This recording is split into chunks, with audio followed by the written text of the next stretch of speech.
has allowed us graciously to stream their audio here to share the gospel of Jesus Christ with you and to get into these things that we're talking about tonight and try to figure out what's going on with it all, because we hear so many things about, this is happening over here and this is happening over there, and this person says this and this person says this, and this person over here, but this code in the Bible says this, but this code says this, and this numerologist has figured this, and this planet's coming in here, and this asteroid's coming from over here. It just gets mind-boggling, doesn't it, Carl?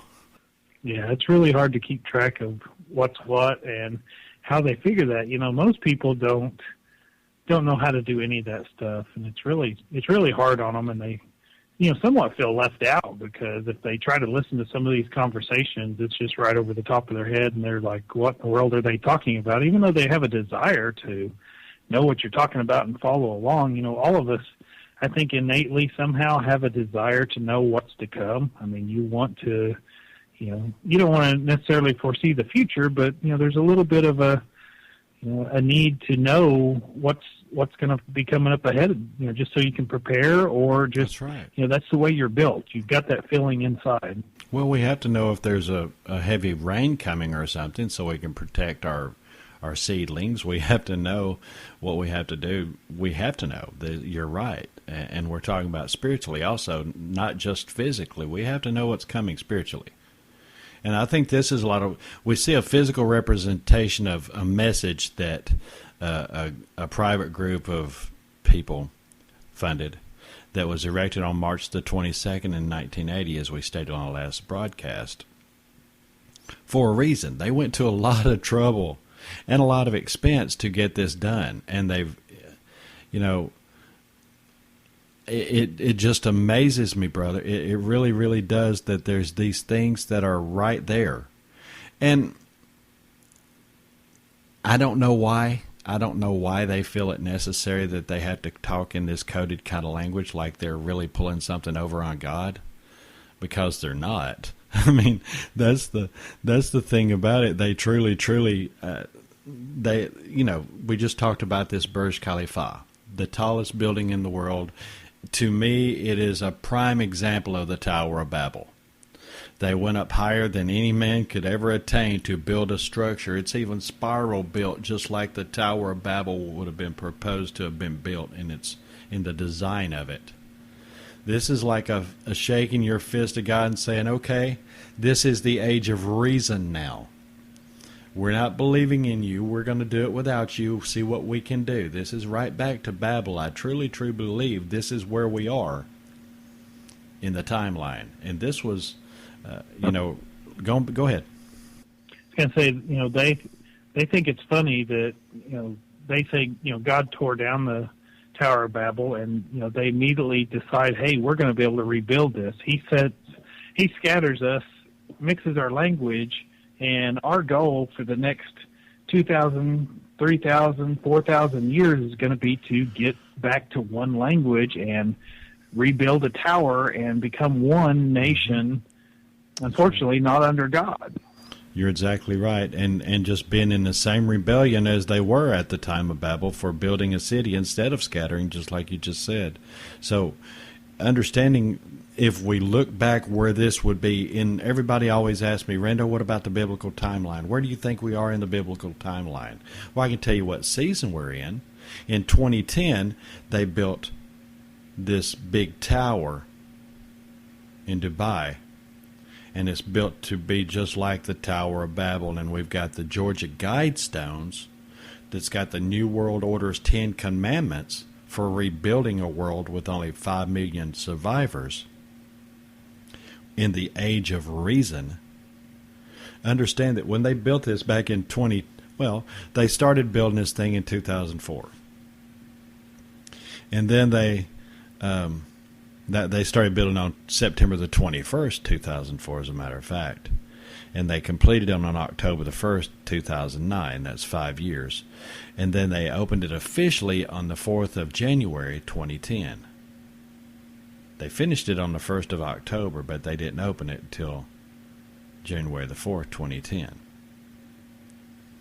This is, this just to me is amazing just in its concept. It's got 30,000 homes in it, 9 hotels, 7.25 acre or 7.4 acres of parkland. It's the centerpiece of this whole area. This is like, it's the centerpiece of 30,000 homes. I mean, the Dubai Mall, it's the centerpiece. It's right in the middle. It holds the tallest existing structure record, tallest structure ever built, tallest freestanding structure, tallest skyscraper to the top of the spire. Understand that the One World Tower is 1,776 feet to the very top of the permanent spire. So it would be, well, a little less than 1,000 feet. Is that right? Then you look at it used to be that tower in Taipei. 1729 used to be the tallest skyscraper with that to the top of an antenna. That was the Willis Tower. So it's even got the most floors at 163 floors. Previously, the World Trade Center had 110 floors. So we see the replacement of this. So instead of having 2 twin towers right now, we've got a big old tower in Dubai that's 2,700 and 2772, and then we've got the One World Trade Center in New York City that is 1,776 feet tall, and that's pointed to in the Georgia Guidestones also.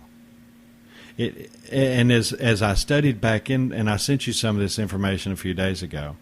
Actually, it's 2,722 feet. I sent you some of this information if you had a chance to look at it.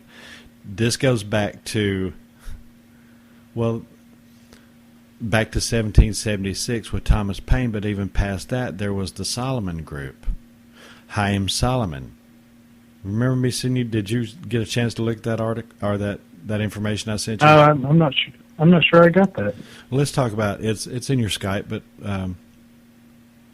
Haim I might Solomon. have missed that. I get a lot of Skype conversations. Yeah, I understand. April the 7th, 1740 to January the 6th, 1785, he was a Jewish-American businessman and a political financial broker who immigrated to New York from Poland during the period of the American Revolution. He helped convert the French loans into ready cash by selling bills of exchange for Robert Morris, the superintendent of finance. In this way, he aided the Continental Army and was possibly the prime financier of the American side during the Revolutionary War against Great Britain. Haim Solomon was born in Lorenzo, Poland in 1740. He was born to Ashkenazi Jews. They came from the Spanish and Portuguese Jews that migrated to Poland. This would have been back during the Jewish expulsion of 1492, so they'd been there in Poland for a while. He probably read and wrote Yiddish. He studied Hebrew. He sympathized with the Patriot cause, and after getting to the United States, and he joined the New York branch of the Sons of Liberty. And in September of 1776, he was arrested as a spy. The British pardoned him. And after having spent 18 months on a British boat as an interpreter for the Hessian mercenaries, those were the German soldiers that were siding with the British, by the way, if you don't remember your history, guys. He used his position to help the prisoners of the British escape and encouraged the Hessians to desert the war effort. He was arrested and sentenced to death after that in 1778, and then he managed to escape and made his way to the with his family to the rebel capital of Philadelphia in 1778. So his financing of the American Revolutionary War, well, let's go here. Once resettled, I'm going to read this straight from Wikipedia. Once resettled, Solomon resumed his activities as a broker. He became the agent of the French consul, as well as the paymaster for the French forces in North America in 1781. He began working extensively with Robert Morris, the newly appointed superintendent of finance for the 13 colonies. From the period of 1781 to 1784, records show Solomon's fundraising and personal lending helped provide over $650,000, approximately $8.8 billion in 2013 dollars. $8.8 billion. That's a lot of money, isn't it, Carl? So he raised. It's unbelievable. He helped provide and we're talking about in proportion to the money of that time and the value of money. It would have been like having $8.8 billion last year. So this financed George Washington in his war effort. This was probably, and reading here, his most meaningful financial contribution, however, came immediately prior to the final Revolutionary War battle at Yorktown. So in August 1781, the Continental Army had trapped Lieutenant General Charles Cornwallis in the Virginian coastal town of Yorktown. So we see Washington in the main army, and then the French Count de Ramchabot with the French army decided to march to Yorktown and deliver the final blow, but Washington's war chest was empty, and Congress's was empty too. They didn't have food, they didn't have uniforms, they didn't have supplies. The troops were close to mutiny, and George Washington determined that he needed at least $20,000 to finance the campaign. And when Morris told him there were no funds and no credit available, Washington gave him a simple but eloquent order: send for Hiram Solomon. Solomon raised $20,000 through the sale of bills of exchange, and then he conducted the Yorktown campaign and proved to be the final battle of the Revolution. Of course, we know that he funded Washington and the troops staying alive at the Potomac, at Valley Forge. He established a hospital at Valley Forge. He used his own funds to buy medical supplies. The Treaty of Paris was signed on September the 3rd in 1783 that ended the Revolutionary War, but the financial problems of the nation hadn't gone away. America had a big war debt to France, and it was never properly repaid.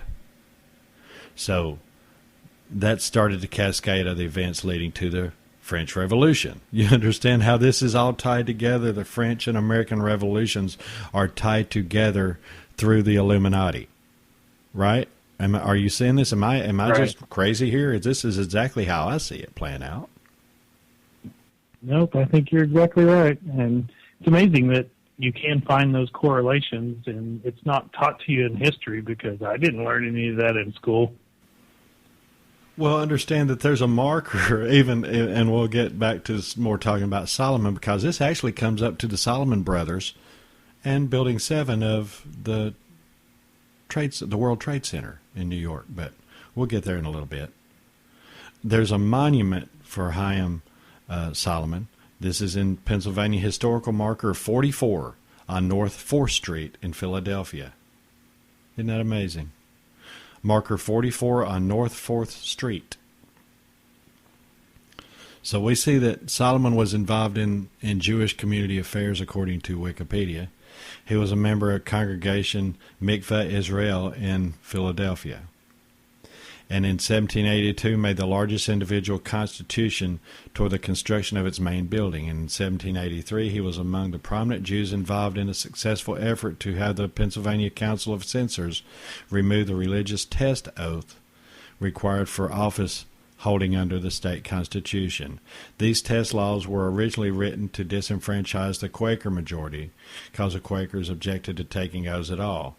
But many were caught up in this anti-democratic ploy. It was Solomon's old friend Robert Morris who actually introduced legislation to end the test laws in Pennsylvania. In 1784, Solomon answered anti-Semitic slander in the press by stating, "I am a Jew. It is my own nation. I do not despair that we shall obtain every other privilege that we aspire to enjoy along with our fellow citizens." He died suddenly and in poverty in January of the 8th of 1785 in Philadelphia. Due to the failure of governments and private lenders to repay the debt incurred by the war, his family was left penniless at his death at age 44. You see this, right?